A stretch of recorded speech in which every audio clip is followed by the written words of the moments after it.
Hello welcome to D3K's little chef channel. இன்றைக்கி என்ன பார்க்க போகிறோம்னா யாம் மசாலா. அதுக்கு நான் வந்து 1/2 kg அரை கிலோ இந்த கிழங்கு எடுத்திருக்கேன். 20 கிராம் புளி வந்து ஆல்ரெடி தண்ணியில் ஊற வச்சுட்டு கிழங்கை வந்து நான் வந்து க்யூப்ஸாக கட் பண்ணிக்கிறேன். நீங்கள் கட் பண்ணும்போது லைட்டாக உங்கள் கையில் எண்ணெய் தேய்ச்சிட்டு நீங்கள் கட் பண்ணிங்கன்னா உங்களுக்கு வந்து அரிப்பு எடுக்காது. குக்கரில் ட்ரான்ஸ்ஃபர் பண்ணிவிட்டு நான் வந்து ஆல்ரெடி ஊற வச்ச புளி இருக்கு இல்லையா, அதோட ஜூஸும் நான் எடுத்துகிட்டு 1/4 கப் அளவுக்கு தண்ணி ஊற்றிக்கிறேன். ரொம்ப தண்ணி ஊற்றிட்டிங்கன்னா நமக்கு வந்து அந்த எக்ஸ்ட்ராக்டோட ஜூஸஸ் எல்லாமே வேஸ்ட்டாக போயிடும். ஸோ கரெக்டாக நீங்கள் தண்ணி ஊற்றினீங்கன்னா உங்களுக்கு தண்ணி எதுவுமே மிச்சம் வராது. கரெக்டாக நீங்கள் ப்ரெஷர் குக் 3 விசில் விட்டுட்டு ஸ்டீம் போனதுக்கப்புறமா நீங்கள் எடுத்து வச்சுருங்க. அதில் கொஞ்சோண்டு மஞ்சத்தூள் மட்டும் நீங்கள் போட்டுட்டு 3 விசில் விட்டு எடுத்து வச்சுக்கோங்க. ஸ்டீம் பண்ணதுக்கப்புறமா ஓப்பன் பண்ணிங்கன்னா கரெக்டாக உங்களுக்கு வெந்திருக்கும். கரெக்டாக எனக்கு 3 விசில் தான் நான் விட்டேன். எனக்கு கரெக்டான பதத்துக்கு இருக்குது. இதை சைடில் வச்சுட்டு ஒரு பேனில் நீங்கள் வந்து 2 டேபிள் ஸ்பூன் அளவுக்கு எண்ணெய் ஊற்றிக்கோங்க. எண்ணெய் ஊற்றி காஞ்சதுக்கப்புறமா 1 டீஸ்பூன் அளவுக்கு கடுகு, 1 டீஸ்பூன் அளவுக்கு சீரகம், கொஞ்சமாக கருவேப்பிலை போட்டு அது நல்லா பொரிஞ்சதுக்கப்புறமா நான் வந்து பெரிய வெங்காயம் ஒன்று எடுத்திருக்கேன், நல்லா பெரிய சைஸில். அதை வந்து ஜஸ்ட் சாப் பண்ணி நான் ஜஸ்ட் கட் பண்ணிவிட்டு அப்படியே நான் அதில் ஆட் பண்ணிவிட்டு வதக்கிட்டு இருக்கேன். நல்லா வந்து பொன்னிறம்லாம் நீங்கள் வதக்க வேணாம். நல்லா நமக்கு லைட் பிங்க்காக இருக்கும். அப்புறம் நமக்கு வெந்துருச்சுன்னு இருக்கும். அந்த பதத்து வரைக்கும் நம்ம வதக்கி எடுத்துக்கலாம்.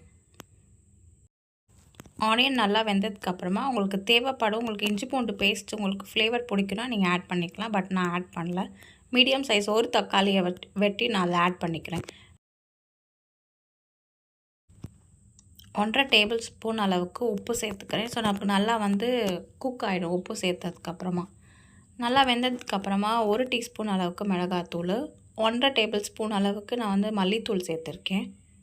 1 டேபிள் ஸ்பூன் அளவுக்கு கரம் மசாலா, 1/4 டேபிள் ஸ்பூன் அளவுக்கு மஞ்சத்தூள் எல்லாம் சேர்த்து எண்ணெயிலே நல்லா வதக்கி எடுக்கணும். இதில் வந்து தண்ணி வந்து நம்ம ஆட் பண்ணவே கூடாது. ஆட் பண்ணால் நமக்கு கொலன்னு ஆகிடும். ஸோ நம்ம ட்ரை மசாலாவாக பண்ணுறதுனால நம்ம தண்ணி எதுவுமே ஆட் பண்ணாமல் அந்த எண்ணெயிலே நம்ம ரோஸ்ட் பண்ணணும்.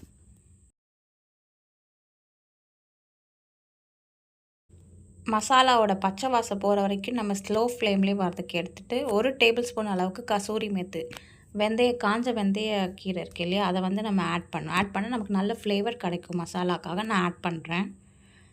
நல்லா இது மசாலா வந்து பிளெண்ட் ஆனதுக்கப்புறமா நம்ம ஆல்ரெடி குக்கரில் வேக வச்ச கிழங்கு இருக்கு இல்லையா, அதையும் நம்ம ஆட் பண்ணிக்கலாம். ஒன்ஸ் நீங்கள் கிழங்கு ஆட் பண்ணதுக்கப்புறமா நம்ம ஸ்டவ்வை வந்து மீடியம் ஃப்ளேம்லேயே வச்சுட்டு தான் நம்ம வந்து வதக்கிட்டே இருக்கணும். அப்போ தான் நமக்கு ரோஸ்ட்டாகவும் கிடைக்கும், அட் த சேம் டைம் அடி பிடிக்காது. ஸோ நீங்கள் மீடியம் ஃப்ளேம்லேயே வச்சுட்டு தண்ணி தெளிக்காமல் உங்களுக்கு தேவைப்பட்டுச்சுன்னா நீங்கள் இன்னும் 1 டீஸ்பூன் அளவுக்கு எண்ணெய் ஊற்றிக்கலாம். பட் எனக்கு கரெக்டாக இருக்குது. நான் வந்து மீடியம் ஃப்ளேம்லேயே நான் வந்து ரோஸ்ட் பண்ணிகிட்டே இருக்கேன். கரெக்டாக 10 நிமிஷம் மீடியம் ஃப்ளேம்லேயே நான் வந்து வதக்கிட்டே இருக்கேன். அதுக்கப்புறமா